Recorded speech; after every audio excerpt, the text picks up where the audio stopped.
Hello, this is Michael Hexter, and welcome again to my Politics 2100 video cast here on YouTube. So this episode, this is actually my second draft of this episode, truth be told, is called The Entitled Big Babies of the GOP, Anti-Vax / Anti-Mask Movements and the American Right Wing. And so this is something I've thought about for a while. Obviously, the figure of Donald Trump is very important in this reflection on the right wing more generally. And he is the leader currently of the Republican Party. But anyway, basically,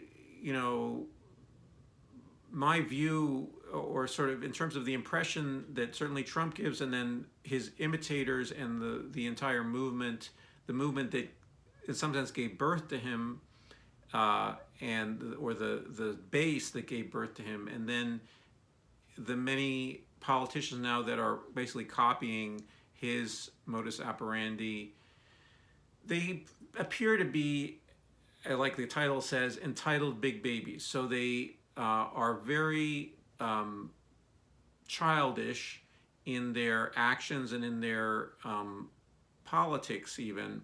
And at the same time, when I say big baby, they're menacing big babies too. So it's not, I'm not saying this to trivialize them, but it's the impression they give that I think captures the dynamic of the movement that supports the maybe 25 or 30% of the American population that is the base of the Republican Party, and then also parts of these other movements, these anti-vax and anti-mask movements.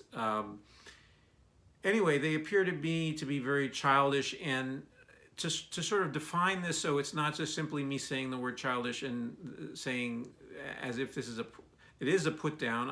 I own that this is a put down, but I wanted to, maybe you will have a different list of what constitutes being an adult, and then I will sort of try to show what I think the actions that they take that are not adult, and that are anti-adult even, that are attempting to hurt and undermine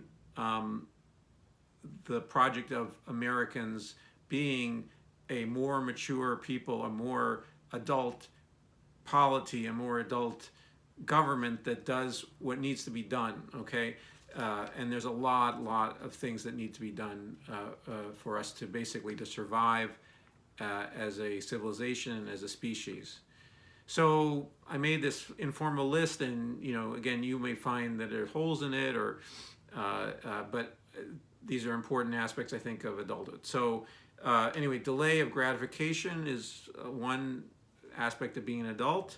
Okay, the ability to select good and bad actions and activities and objects, basically good and bad in relative terms to whatever are your needs, and in other words, things that are helpful to you versus not. So that's something that we expect adults to be able to do.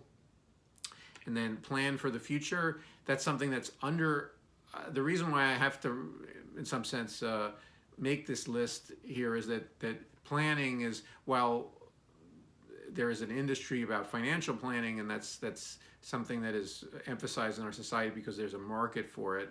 Overall, planning for the future is something that we're very weak on in our society and in our culture, and there's a lot of political reasons why planning is looked down upon.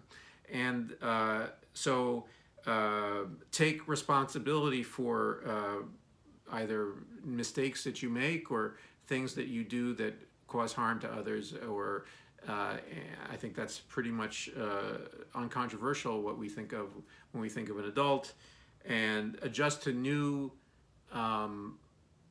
circumstance, adjust to new information. In other words, you as an adult, you should be taking in new information and adjusting your behavior accordingly. And then take action to support and protect the young. So these are all things that I think are what we would expect, let's say, a good adult or an adult that's mature, that is to do in some form, not always, not all the time, not in every action they take, but overall, as a general rule, that's what we would expect them to do. So as you see, the right wing is or the politicians, the leaders, and then also some of the followers of the right wing are pretty much running headlong in the opposite direction from what these basic characteristics of being an adult. So, for instance, I mean, number one, I mean, if we use Donald Trump as an example, he doesn't take responsibility at all for any errors and mistakes. He's always trying to find someone else to blame for anything that goes wrong. He is constantly throwing people under the bus, and you have the whole discourse of the right wing is blaming. It doesn't start with Donald Trump. It comes from along, let's say, the last 30 years or so of 40 years of or longer actually, going back to even Friedrich von Hayek, and basically saying that the government or the liberals or the quasi-communist socialists, however they distort the idea of a government that's doing positive action to help people, that they are wrong and they are the cause of all bad things in society, and so there's no responsibility. But I mean, in particularly, this has become. I don't want to go too far back in history in order not to make the point now that there's a total irresponsibility of the right wing for any action, anything that goes wrong is always the fault of someone else, and it's always now this is where also conspiracy theories come in, a conspiracy of all powerful. I'm using the word adults. They don't use the word adults, but they use other words to political enemies, or sometimes, and it becomes racialized. It becomes I'm Jewish, and so in the Third Reich, and it was the Jews that were supposedly the cause of all of Germany's problems, or before the third, in the run up to the Nazi taking over power in Germany. So anyway, so but this happens. We don't have to go that far back in history to see that a similar dynamic is emerging here in the United States, where you have people who play adults but aren't, blaming anybody themselves. For instance, Donald Trump screwed up his response to the COVID-19 pandemic, and he just blames everybody. He's not responsible. He doesn't take any responsibility, and so and there are just so many examples of that. I would spend a long time just listing them here in this video, and I will put some links in the description for a little bit of flavor, but it's almost invariable that you have right-wing politicians, and also one imagines also some of the base having the sense of being an innocent child that is totally blameless, and that is being misled by powerful, sometimes shadowy figures, or a conglomeration of them, and the QAnon movement is one example of exactly this idea of the fantasy of that somehow when Trump, when he was in power, was kind of this powerful superhero, but with this vast, shadowy, evil conspiracy arrayed against him that did unspeakable things and psychotic level fantasies about many of them Democrats or just many different people, some of them named celebrities and what have you.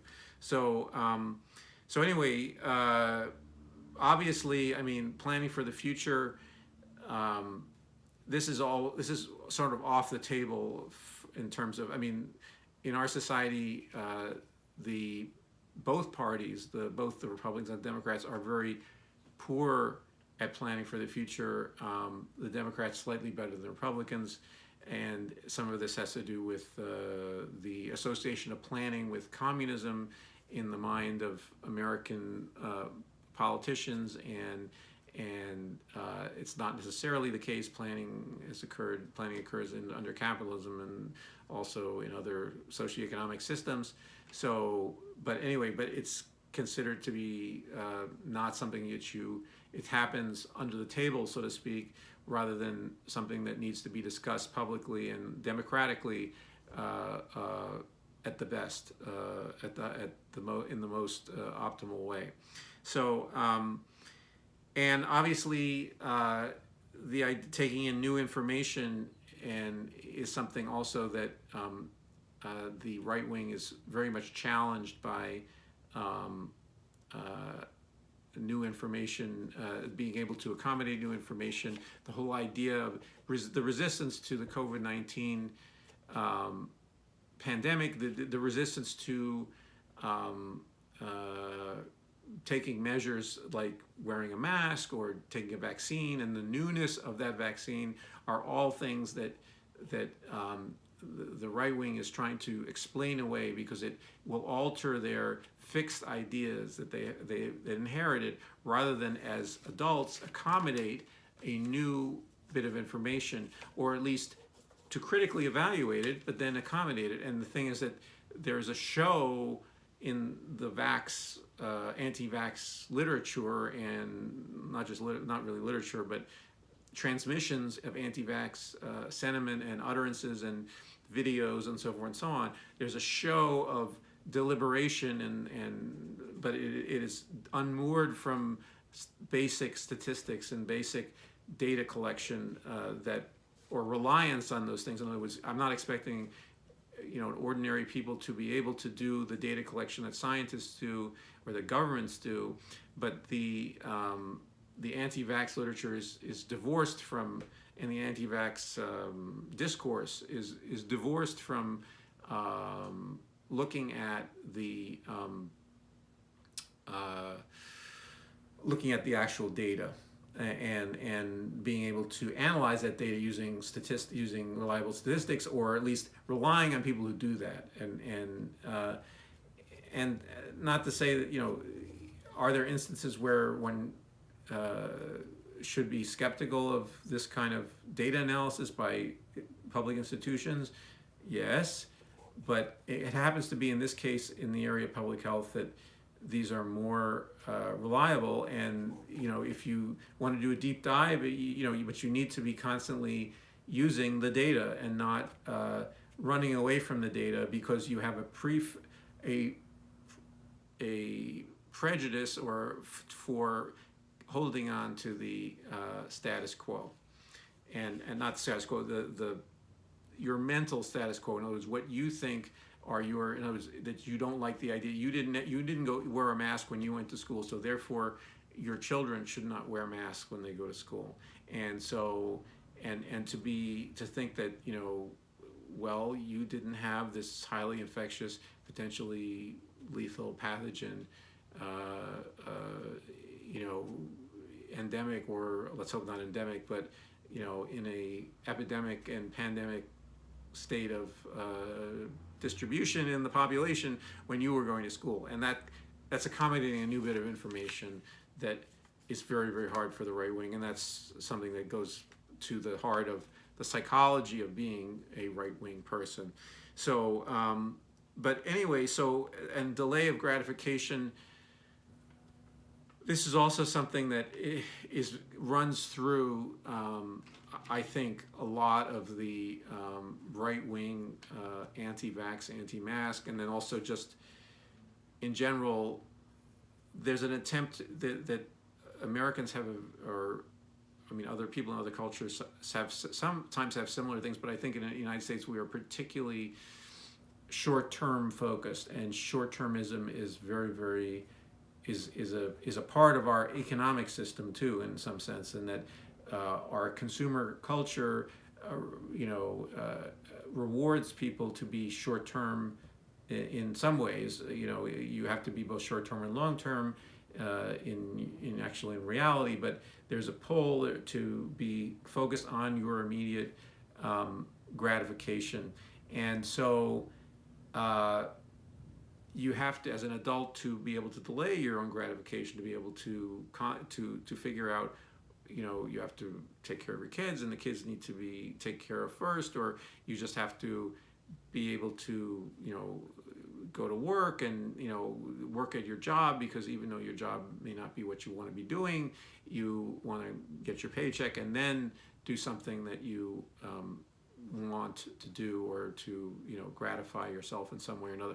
So but there is in the right-wing discourse a fantasy of basically doing away with the idea of delaying gratification, and that anything that is remotely disturbing to one's sense of being totally fulfilled at every moment by something. And again, in our society, no one ever lives that way. Not even the richest people, but or the most powerful people. But there's certainly this idea, this image of a fantasy of that, and that the right wing plays with that and gets people up in arms, because they say these bad people are interfering with your gratifications of your life, that are that the things that you have become accustomed to, and that they're going to take them away from you, and some of those gratifications are very destructive things for the right wing, like shooting your gun whenever you want to, or whatever it is. So controlling your own impulses for other people, and so forth and so on. And they are constantly, I should maybe rephrase delayed gratification also mean just impulse control, literally, is maybe a better way to make the general case that the right wing is trying to mobilize people by saying, look, you don't have to control your impulses. You don't have to delay gratification. These bad people, these Joe Biden, or the Democrats or someone, they are telling you that you should do these things for no reason. And so anyway, basically I'm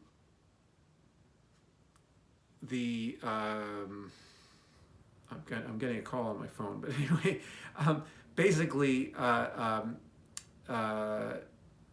this movement, or this way of doing politics, creates and enforces what I'm calling big babiness. So that it creates a series of super entitled, or Donald Trump is a super entitled individual, and in some sense he is the hero for the right wing of the super entitled big baby, okay, and he is the archetype and for them of or the ideal person that they want to aspire to be, who is always acting as if he's a king, or he is and again, this is their royalist tendencies in the right wing, that they want to have someone who is their king, or who has regal rights, and who just can simply do things by fiat alone, without any reference to laws, without any reference to, and so this is also something that feeds into the lawlessness, the sociopathy that we see celebrated on the right wing. So children are only partially socialized into our society, and so they're not sociopaths. Sociopath is is an adult, but they are they don't have a full recognition of what's right and what's wrong, and they don't have full control of their impulses, and that's something they learn through growing up. And so, but the idea, the notion that's being promoted by the current right wing, and also using the example of Donald Trump, but then even if Donald Trump sort of falls off the radar, the form has been set for this same, that other people are striving, like Ron DeSantis or Josh Hawley or now Madison Cawthorn, Marjorie Taylor Greene. They're all aspiring to this position of basically just casual law breaking and the sense of entitlement to break laws without any repercussions to them.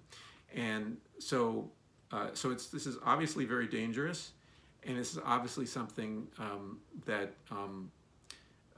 should be discussed, I think, publicly. That's why I'm putting out this video. And also, we need to find ways to talk to the American people about taking on, you don't have to use the word adult, but taking on responsibilities and taking on the things we need to do, and also the benefits of doing that. So it's not simply a matter of a lecture or a sense of no gratification. Okay, that's not something I'm an advocate for. I'm not being a school teacherly admonition that is always about withholding oneself from pleasure, from all these different things. But we need to address this, you call it epidemic or pandemic even, of militant, destructive childishness that is originating from the right wing. So I'm going to address this in other videos, but I just wanted to start this discussion here in this episode. So please, if you enjoyed this video, please like it. Please also comment. If you have your own list of what are the adult, what are the things that make an adult, and that are characteristics of how they act and how they could be, they have a job, they have a car. I mean, having a car is not necessarily something that makes you an adult. I am someone who thinks that people should move around in ways other than owning an automobile. But anyway, anything that in a list that you have that would be interesting to discuss. And then also, if you like the videos in general in this channel, Politics 2100, please subscribe. So I'll see you in the next video.